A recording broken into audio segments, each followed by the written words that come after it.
အားလုံးပဲမင်္ဂလာပါကျွန်တော်ကိုနော့ဖြစ်ပါတယ်ဒီနေ့မေလ4ရက်2026ခုနှစ်ဖြစ်ပါတယ်ဒီတစ်ခေါက်တော့ရန်ကုန်မြောက်ကလပစေယုံကြီးမှာနာရီပွဲစားများတောင်းကျမ်းနေတဲ့တဲ့ရင်ကိုဝေမျှပေးကြပါတယ်ရန်ကုန်တိုင်းဒေသကြီးမြောက်ကလပမြို့နယ်ရှိမြောက်ကလပပြည်သူစေယုံကြီးမှာစေယုံတက်ရောက်ကုသပြီးတေဆုံးသွားသူများကိုနာရီပြုလို့ပေးမည်ဟုဆိုကငွေကြေးလိမ်လည်တောင်းယူကလှုပ်ရှားနေသည့်နာရီပွဲသားများတောင်းကျမ်းနေခြင်းဖြစ်တယ်လို့သိရပါတယ်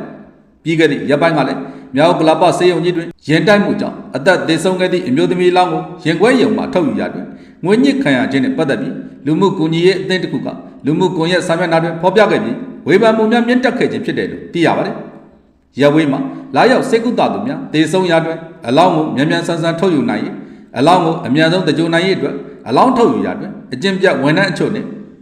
နာယီပွဲသားများကငွေကြေးများတောင်းယူကလှုပ်ရှားနေခြင်းဖြစ်တယ်လို့သိရပါတယ်။ရင်းအတွက်ကြောင့်ပြီးခဲ့တဲ့ရက်ကအကျင့်ပြတ်ဝန်ထမ်းများနဲ့နာယီပွဲသားများပရာဟိတအမိကန်စီးပွားရှာနေသည့်အသင်းဖွဲ့များကိုပူပေါင်းဖော်ထုတ်ကပြက်ပြက်သားသားအေးအေးယူရန်မြောက်ကလပစေယုံကြီးနဲ့ပရာဟိတအသင်းများဆွေးနွေးခဲ့တယ်လို့သိရပါတယ်။အဆိုပါဆွေးနွေးပွဲသို့မြောက်ကလပစေယုံကြီးဒုတိယစေယုံအုပ်ကြီးမူကင်းဆရာဝန်ကြီးအရေးပေါ်ဌာနဆရာဝန်ကြီးစေလူမှုဆက်ဆံရေးအရာရှိများနဲ့စေယုံစီမံခန့်ခွဲမှုတာဝန်ရှိသူများစုံလင်စွာတက်ရောက်ခဲ့ပြီးလူမှုကူညီရေးအသင်းဖွဲ့များမှာ